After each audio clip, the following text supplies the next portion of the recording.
I would not name the country, but everybody into it. They cook shabu in their old ships na hindi na ginagamit. Then they just throw it with a GPS attached to it.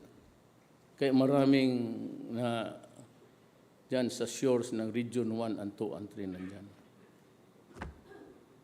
Kaya doon, planting sila doon. At ang kalaban nila, mga taga-bukid.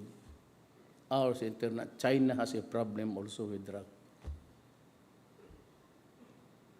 Iba ang sitwasyon doon.